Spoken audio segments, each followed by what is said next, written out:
here this morning with Professor John Zimmerman, Professor of History and Education and Department Chair at NYU.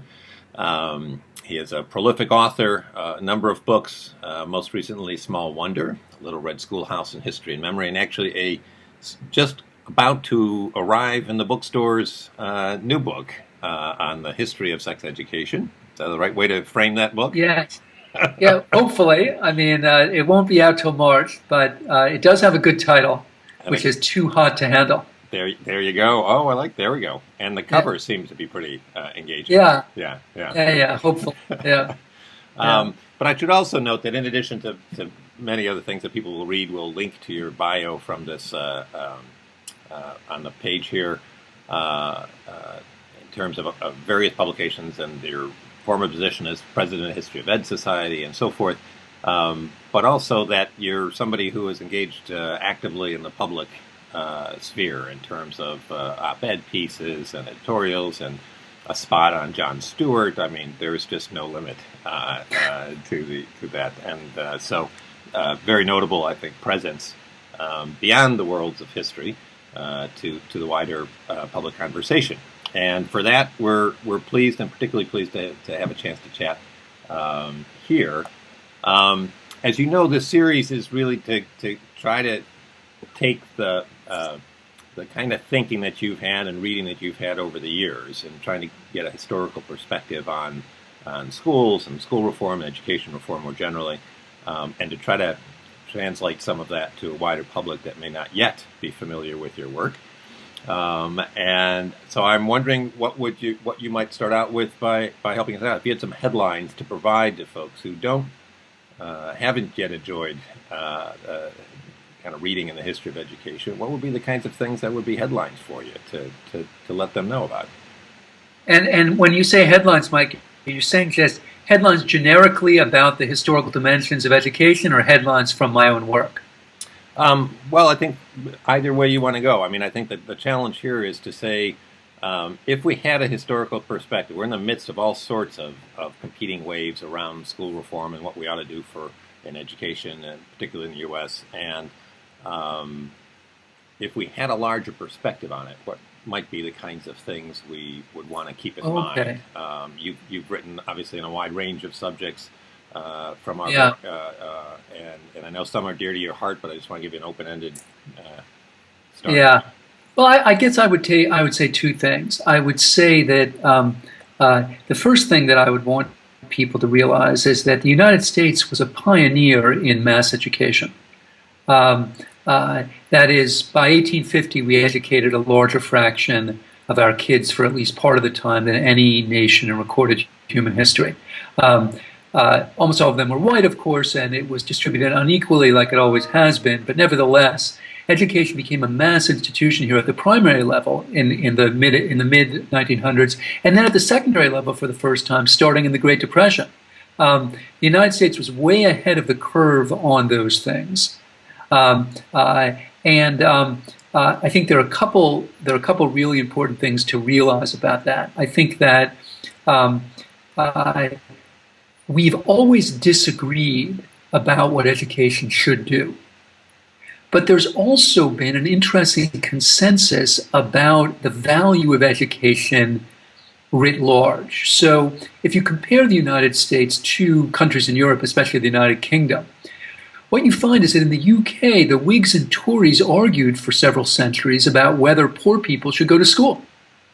The Tory view was, why should a future mill worker go to school? That's not really going to do very much. In fact, it could do harm for the stability of the society. And the United States never had that argument. We didn't have an argument that everyone, quote unquote, should have the opportunity to go to school. That is for girls. Another argument we did not have was whether girls, now we're talking at the primary level, should go to school. Obviously, there are arguments about what they should do in school and what they should do after school, but the consensus on universal primary education in the 19th century included girls' education, which again, quite radical and quite different from many other societies. So I think that that's something really to celebrate about our history, but also we have to grapple with some of, let's just say, what the economists would call unintended consequences. And for me, I would say the most important one is that this had a hugely adverse effect on the social standing of teachers. Because if you're going to suddenly, which we did, educate millions of kids who had never been through the door of a school before, what you're going to do almost by definition is hire teachers that have only slightly more education than the kids in their charge. And that's precisely what we did. They were young women between the ages of 16 and 20, and they had almost no formal education. And I think that what that did was it began a pattern that's continuing into this day, which is the extremely low status of teachers, especially compared to other societies, which ironically husbanded or distributed education less. In those societies, teachers had a higher status, which makes sense. But part of my work has involved Africa recently because I've been teaching and studying there for the past couple of years. And if you look at the histories of countries like Ghana, where I've been teaching, you find a really interesting repetition of this pattern. So in the 1960s, after independence, countries like Ghana declare universal primary education. And this is a terrific thing. But you don't get it by snapping your fingers. Somebody is going to have to teach the kids who are suddenly streaming into these new schools. And in Ghana in the 60s, just like in the United States in the 1850s, it's so-called student teachers, that's what they called them in the 60s, who were basically teenagers who had been to some school, often very little. And this too had a tremendously adverse effect on the teaching profession in Ghana, which has continued to this day. Oh, it's fascinating. But so I think it's particularly interesting, this consensus value. And I was wondering if you might talk a little bit more about this sort of this value of education, which historically is not something necessarily that was associated with the U.S., if you will, as a. Yeah, sorry, Mike, you just went out for that question. I'm afraid you'll have to repeat that. So the image of the U.S. is not terribly a well-lettered society for a long period of time, and yet you talk about this consensus around the value of education being early. I'm wondering if you can reconcile that for us historically a little bit. Well, well-lettered. I mean, we didn't have a tremendous record in the production of what today would be called classical literature, but by the time of the Revolution, we also have an astonishingly high rate of literacy and numeracy. Those things are difficult to measure, but again, the people who've tried to do that via signatures on documents and things like that show that Americans were, if not well lettered in the bell letter sense, they were extremely literate compared to many other parts of the world at the time. And I would say the consensus on education in part springs from the fact that I mentioned earlier, that everyone wants something different from it. So just because we have a consensus on the value of education doesn't mean we have a consensus on what it should do. Quite to the contrary. And that's the other irony here. I would say in part these are related. The consensus on education comes because so many people want it for different reasons. So there's no question, like the dearly departed Michael Katz wrote many years ago, that some people want education because they're quite worried about the disorder and the radical tendencies that this new working class seems to represent and portend. And you can see this even in the rhetoric of people like Horace Mann. Like unless we school these people, they're going to turn to some kind of radical alternative and they're going to destabilize our society. But if you look at the working class itself, again, unlike many other societies, you see a huge commitment to education, not because they think, obviously, this is how the man is going to control us. People rarely support something for that reason, right? But because they think that it's going to help them achieve a kind of social mobility. Now, that's not to say it does, right? Because often we have scant record of that. We're talking about ideology here and belief. And even quite radical parties like the working man's movements of the Horace Mann era, they're four square behind schools. Precisely because they think that what schools are going to do is give them a leg up in a society that was becoming highly unequal. Mm-hmm. Mm-hmm. Part of the challenge around the purposes, it seems, arises around a theme that you've talked about a lot as well, written a lot about in terms of who controls the substance of what happens at schooling, who controls curriculum. What is that about, particularly as we get to more controversial issues around that involve identity or moral behavior and so forth? And I'm just wondering Right. if you might help us understand. That seems to be an ongoing battle, certainly, about Yeah. what ought to Well, be. that's probably, I've written about a lot of different things, but the question you're raising is probably the most common theme in my own work, which has to do with not the way that schools operate, because people like yourself and others have cornered that market. What I've studied mostly is what people outside of schools want schools to do. And a lot of my work has turned on a contradiction, which I think runs through our history, which goes like this. Many of us, including myself, have insisted that education is absolutely critical to democracy. That in fact, just like Jefferson said, you can't have newspapers, you can't have democracy without newspapers. I also think you can't have democracy, not a working one, without schools.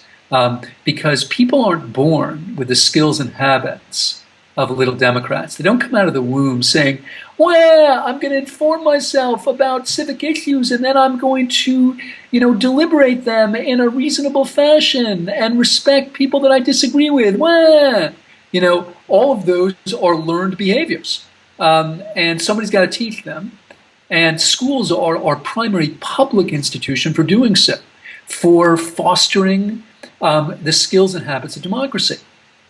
But here's where the interesting contradiction comes in that I think most people, including John Dewey, who wrote about this subject, never really address, which is that what if it turns out that the demos, i.e. the people in the word democracy, don't want a school system that is dedicated to the skills that Dewey identified as central to democracy?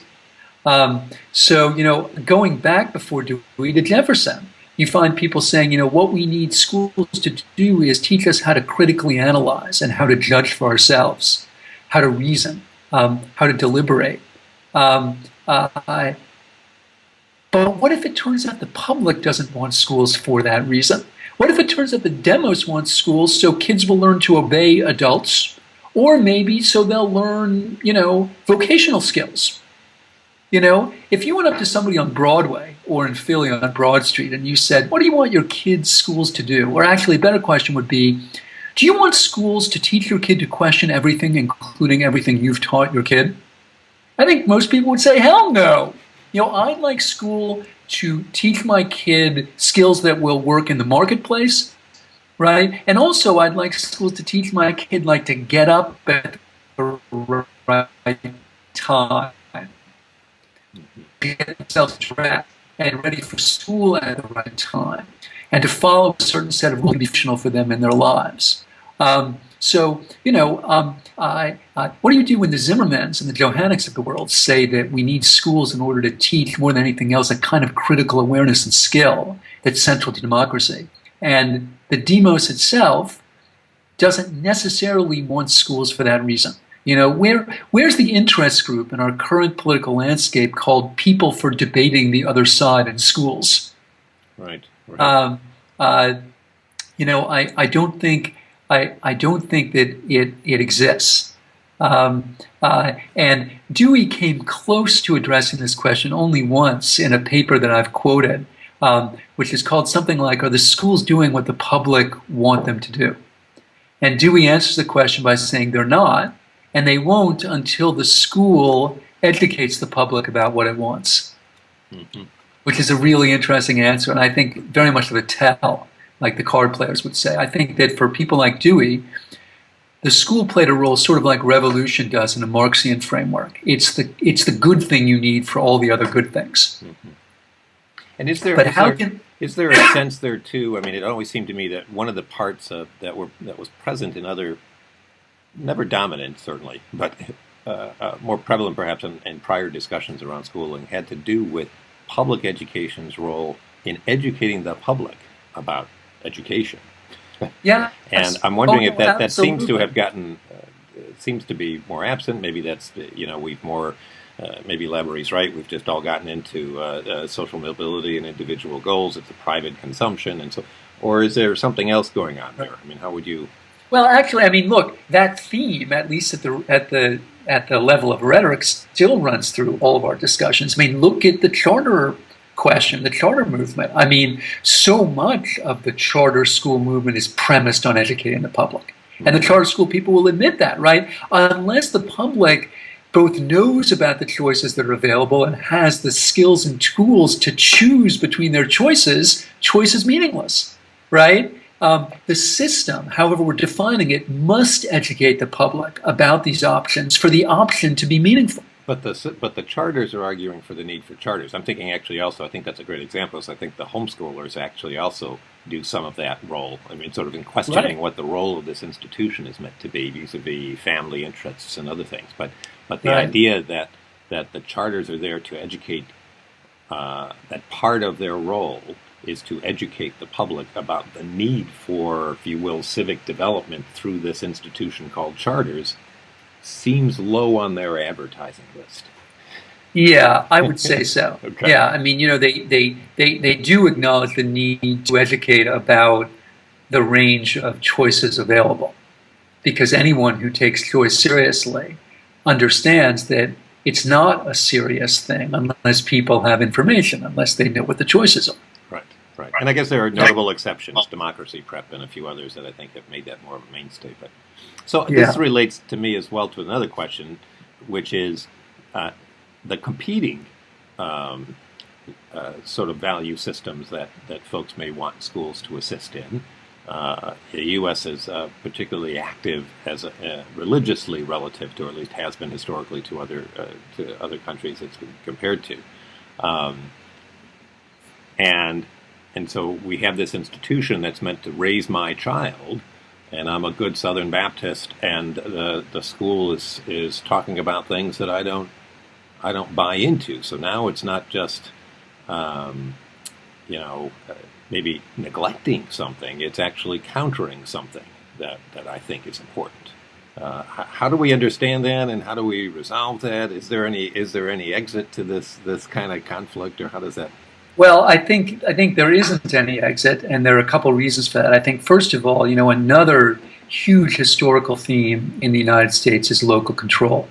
You know, so the pattern of development in the United States, to be as crude as possible after white people got here, was generally move to a place, evict or kill, alas, the human beings that were there, and then elect a school board. You know. And let's remember that schools were vastly more local in the past than they are now. I mean, we now have 14,000 school districts, and you know, you compare that to countries that have one, and you say, "Oi, right? This is incredibly local." But you have to understand that there were like 200,000 of them. So, believe it or not, today the American school system, which seems so decentralized compared to other democracies, is remarkably centralized compared to what it was, right? So, you know. In big American cities, every neighborhood had its own school board. And by the way, the teachers were like the nieces of the people on the school board, right? And then they created central school boards, right? And then the countryside, of course, every little town, every little district, really, every tiny settlement, hamlet has school board. And then you see some centralization there, so-called union districts. But again, compared to France, where I taught a few years ago, where there is one school district, it's remarkably decentralized. So, you know, my students in France were all going to be teachers, and once they finished, they applied to the Bureau de l'Enseignement, like, you know, the Bureau of Teaching, right? And, you know, maybe if you're lucky, you get placed in Paris, or maybe you get placed in, you know, Normandy or Nice or whatever, right? That's not the way we do things here. And to go back to your question, I don't think we can understand the way that we disagree and the way that citizens have put a really, really huge accent on schooling unless we think about how local it's been, because that provides citizens with an incredibly direct voice in the way that schools work. You know, I just finished a book on the history of sex ed around the world, and I did a lot of work in Sweden, which turns out to be the first nation to require sex ed, and they're very proud of this fact over there. And one of the things that I find so interesting is in the 60s and 70s, a lot of left-leaning Americans go to Sweden to kind of learn how the master does it, you know. And one of the things that they report is, you know, they tell the Swedes, well, listen, this would never fly in our school district because a bunch of parents would complain. And the Swedes are like, Who cares? Like, why should that matter? And of course, this is a fascinating discussion because it wasn't about sex or sex ed at all, right? I mean, it was about school governance, right? And in Sweden, it's like tough noogies. You don't like the sex ed curriculum? Well, maybe you don't like the calculus curriculum. Maybe you don't like school at all. Like, who the F are you? And why should we listen to you anyway? And again, in America, you've got to. And you have to because the schools are intimately and irreducibly tied to locality. And I would argue that that's a hugely important historical legacy, which, like all of our legacies, has incredibly salutary and incredibly problematic consequences, both. On the salutary side, one of the things we've discovered, thanks to the economic historians, going back to the era of Horace Mann, is that the closer you are in directly influencing your school, the more likely you are to pay for it. And they've gone back and they've shown this even in the 1820s and 1830s. So the smaller the school district and the greater the fractional influence, if you will, of each citizen on the election of the school board and the conduct of the school, the more likely people are to ante up.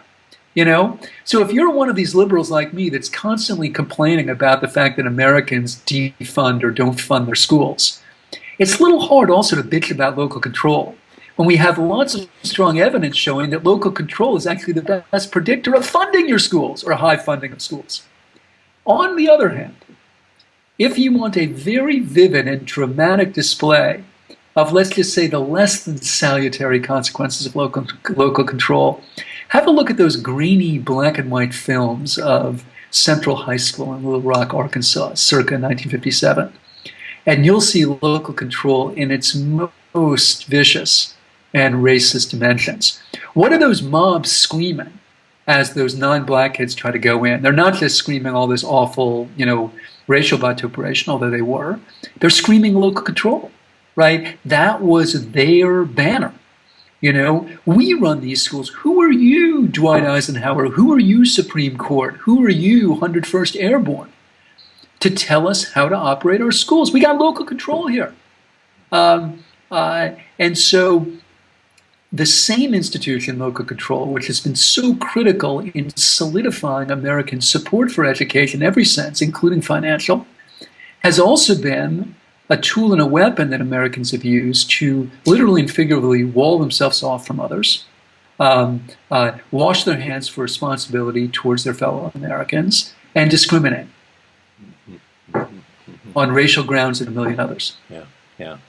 Oh, fantastic summary. Tell me, so this seems to raise, in a particularly interesting light, the current pressures around holding schools accountable for the current rhetoric, that we're going to have, hold them accountable now for their performance, with all the ambiguities you've introduced over the last several minutes. How do you understand that? Where do you place that historically relative to either governance, local control, curriculum, and so forth? Well, here's where I place it historically. I actually have a piece in next group of books, actually, where you can try to lay this out more because they asked me to review a bunch of these books about teaching and that have just come out. And incidentally, if nothing else, the current wave of education reform has spawned a really good group of journalists who write about education, and it's made education sexy, which is great for me, and it's one of the points I try to make there. But more specifically with respect to your question, the way I think about this historically is a couple things. First of all, we're still too close to these accountability regimes historically in some ways to appreciate how radical they are. And when I say radical, I mean with a small r, not radical like, whoa, rad, dude.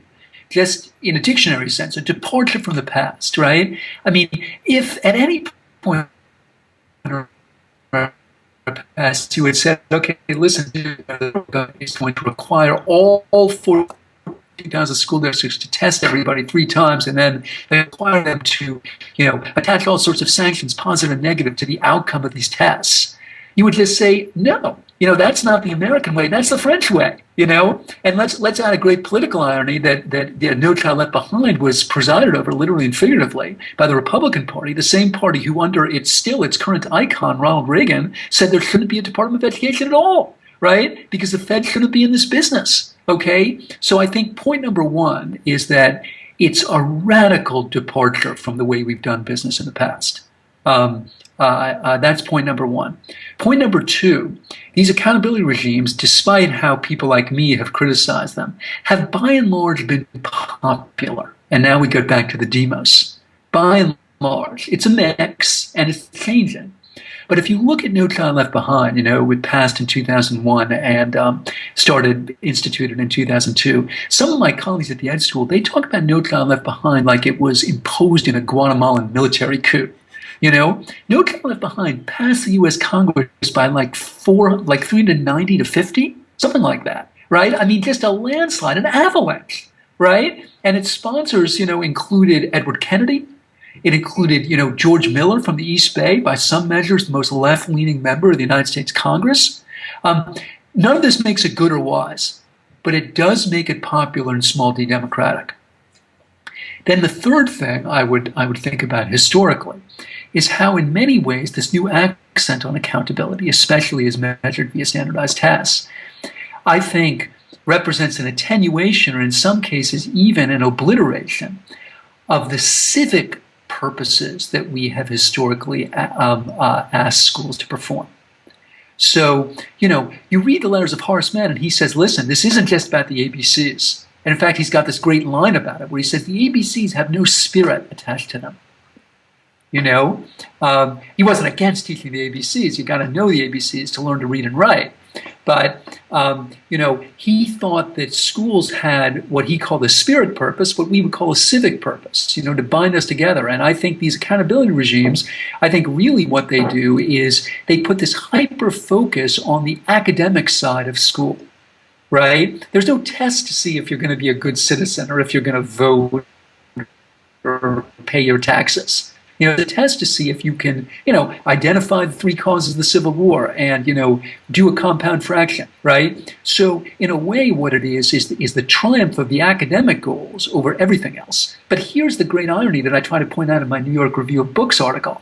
Because of the way that these academic goals are taught and especially measured, I would argue that they have a tremendously, ironically, in the guise of trying to promote academics, in a way they diminish that too. What serious scholar would want to work in an environment where scholarship is taught and judged in the way that we're judging it? So ostensibly, and in terms of our rhetoric, we're prizing these academic goals over all the other ones. And look, that's a defensible thing, and our schools are woefully underperforming in the academic zone, and that's for sure. And but the way we've gone about trying to enhance these academic goals may actually be diminishing them. But also, let me be clear, as critical as I am in this article of a lot of these accountability regimes, we do have to grapple with the fact that they were popular and they responded to a set of conditions. If our schools had not been woeful at the time that these regimes were instituted, they wouldn't have passed. That's why the people wanted them. If, like Diane Ravitch, you want to argue that the cure has been worse than the disease, in some places I'll be with you. I think it has been. But it will behoove none of us to pretend that then if we take away the cure, we're not going to have more disease. Right? The cure might have been a bad response to a disease, but the disease was there, and that's why the cure passed. That's why it was that's why it was popular and possible. Is that our schools were woefully underperforming, and so I just think it's a fantasy to say if we just strip away these regimes and go back to the good old days, which by the way sucked. All right, that everything will be okay. It won't be. Do you think part of that is this tendency over time, though? I mean, people think that this was, since people have traditionally rated their local schools, to go back to your local point, much higher than they do schools generally. Was there a degree to which this was understood as a cure for other people's schools? We're talking about No Child Left Behind here. Well, look, Mike, you went in and out there. Could you repeat that question? Because I had one of those mic freezes just there. Sure. So it's intrigued me about because I think you're absolutely right on No Child Left Behind and the popularity of it in terms of people being and I think it's part of other wider cultural themes, it seems to me, in terms of how we're understanding organizations and holding them to performance metrics and all sorts of things. But there's this other interesting element in there that I'm just wondering how you understand of where we very often, when you ask people to say grade schools, they will grade them overall fairly low. And you ask them about their local school, and everyone really likes their local school, and it's Yes. B plus or above. And I'm wondering, is that Right. is No Child Left Behind in some sense presumed as the remedy for other people's schools rather than our own? Yeah, look, I think all of this, again, is a legacy of the institution of local control, right? You can't understand the kind of paradox that you're describing without thinking historically about the way that schools have been tied to community. So, again, people will say, yeah, the schools are terrible. But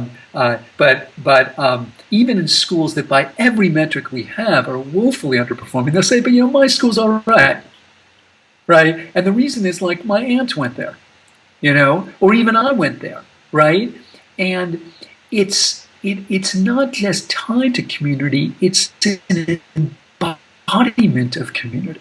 It's our chief public symbol and even totem of community. So if you start saying that your school sucks, it's kind of like saying that you suck and your community does. And it turns out that most human beings are not disposed to admitting that. We rather don't like to do that. We like to think that we're fairly awesome, right? Even if the people down the road, wow, you go down to that school, that's no good at all, right? But ours is okay. And this is why, I mean, one of the great paradoxes of recent history that I find fascinating is that in cities like New York and others, when people like Joel Klein have moved to close schools, which by every way we've been able to figure out are terrible. Right? Klein wasn't wrong when he said that a lot of these schools he wanted to close by every way we could measure were awful. He was right. But see, there's this thing you can't measure, right? Which is the sentiment and the bonds that tie people to their local school. And that's what Klein didn't factor in, that even if by every way we can measure a school isn't teaching people to read and write very well, the people who live in that neighborhood are still going to be bound to it.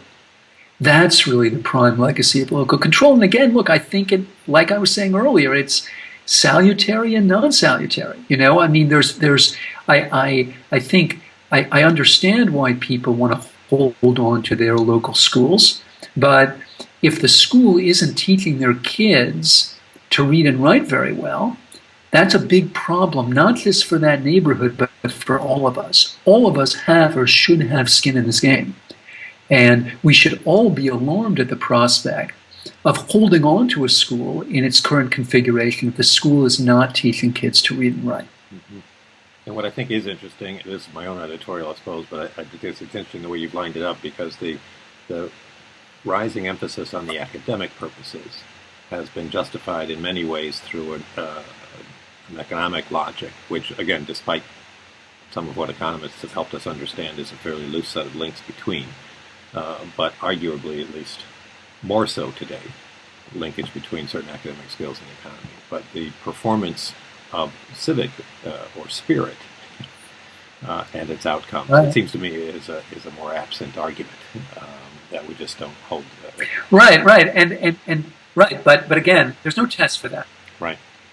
And the irony is, it's precisely what we don't test, right? These kind of civic sentiments that in some ways have been the great, whatever word you want to use, inhibitor, obstacle, block on the accountability regime. That's what I think is so ironic here, right? Is these kind of civic sentiments that in this case tie people to their schools are precisely what the Joel Kleins of the world didn't calculate.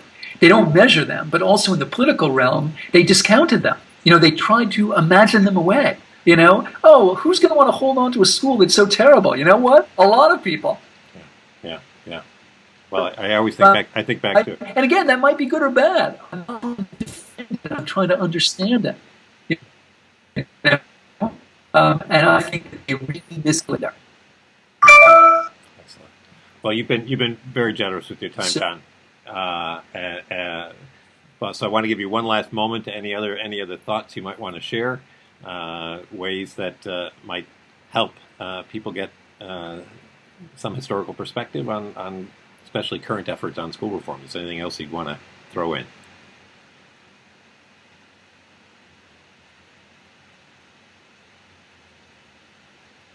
I guess the only thing I'd add is that there's also a great contradiction, which I try to point out in this New York Review piece. Can you hear me? You're freezing. Hello? Yes, I can. Oh, okay. Are you back now? Yeah, you froze again. Can you hear me now? I can. Okay, good. The only thing I'd add, and I try to point this out in the piece that's coming out next week, is there's also this huge and tragic contradiction between the, at least ostensible, rhetorical emphasis on academic skills right now, and the woeful state of and preparation of our teaching profession. So on the one hand, we're saying academics above all, right? And on the other, we have a teaching profession where, since the 1960s, in every successive decade, the fraction of top students that have gone into teaching has declined. And it's a line, right? It's really a downward slope, right? We can find different explanations for that and different arguments about how to remedy it, but you can't deny it, you know?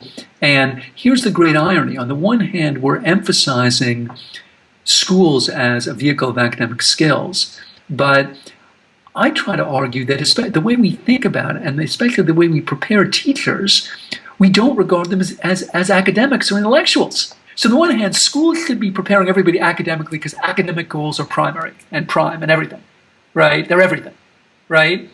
But on the other hand, we prepare teachers in a way that doesn't respect their intellects, you know? It turns out that how to teach, quote, simple mathematics is not simple. It's extraordinarily complicated. And to do well requires an extraordinary level of theoretical and intellectual ability, theoretical knowledge and intellectual ability. By and large, our teachers don't get it. You know, here's the best way to teach algebra. Here's the best practice, right? That's an insult to teachers' intellect. You know, so on the one hand, we're saying schools should be inscribing all these academic goals, all right, and privileging them above everything else. But on the other hand, we have a teaching force that doesn't come from the top levels of our academic institutions and structures, and is not prepared in a way that respects the academic complexity of the act. And that's an enormous contradiction. Yeah, yeah, yeah. Well, fortunately, institutions like NYU will be able to solve those issues. Oh, no doubt, no doubt. In a week or so, we'll get it all figured out. I mean, I know we've had some problems. You know, there have been some bad moments, right? But we're on it, Mike. We are on it right now. Good to hear that. Yeah, John. Yeah. It is always a great treat. Okay, so, yeah, it was really fun. Thanks. Thank you so much. Let me know if you need me to run my mouth further. As Susan could tell you, I'm always willing to do that. Yeah. Wonderful. Okay. I may do that. Thanks again.